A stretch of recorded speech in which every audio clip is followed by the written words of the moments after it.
Lo and behold, the Gamecocks may be going bowling in 2020.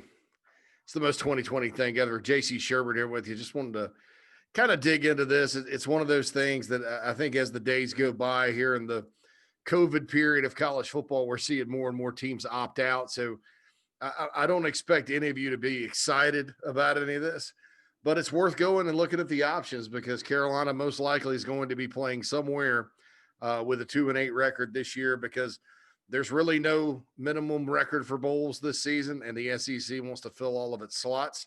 It makes sense. You know, there's been some 2-win conference teams or 2 wins with teams with 2 wins in the conference that have made the bowl before at 2-6. So, you know, one can only think that maybe that's not a terrible thing. But here are the options.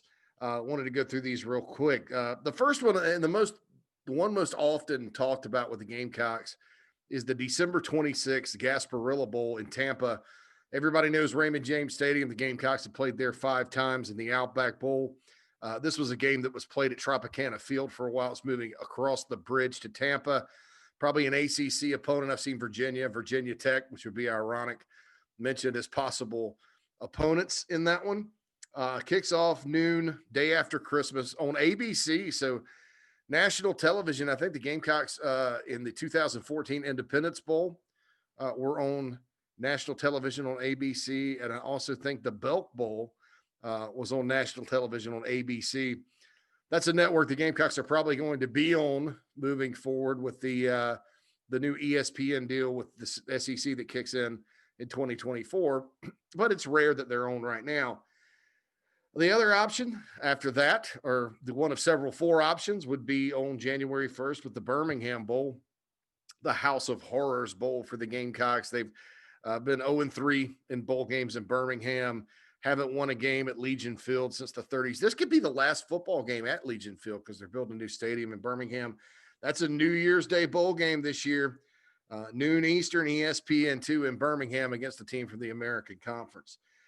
The Fort Worth Armed Forces Bowl came into the fold with the SEC after the Las Vegas Bowl was canceled. It's a Pac-12 SEC matchup. I would think that one of the SEC West teams would be more likely to be sent there, but it's kind of one of those bowls that's right around the bottom or the middle of the bottom. And so you got to mention them with regards to the Gamecocks. That game is on New Year's Eve at noon from Fort Worth on TCU's campus in their stadium. The most intriguing one, Jerry Palm from CBS Sports mentioned the Gamecocks could play in the Gator Bowl, picked them to play against Wake Forest. Ironically, the first Gator Bowl ever was in 1946 when the Gamecocks played, you guessed it, Wake Forest. Lost 26-14. That was the first bowl game in Carolina history and the first Gator Bowl ever.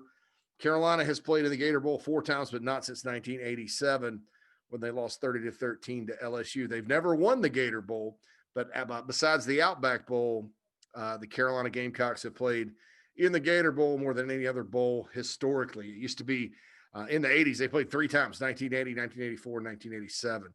So a return to Jacksonville to repeat the inaugural Gator Bowl against Wake Forest would be an outstanding 2020, bow on the present of this year. And that game is at noon on ESPN, January 2nd on a Saturday. So, you know, nice Saturday for those that can get tickets to go down and watch a game, watch more Gamecock football, even though the record's not good. And, you know, I would say the Gamecocks would be decided underdogs no matter who they play. But Carolina could be going bowling in the midst of all this. And there's your update. Be sure to subscribe to this YouTube channel for all the latest in Gamecock video here with the Big Spur. I'm JC Shurburtt. Have a great day.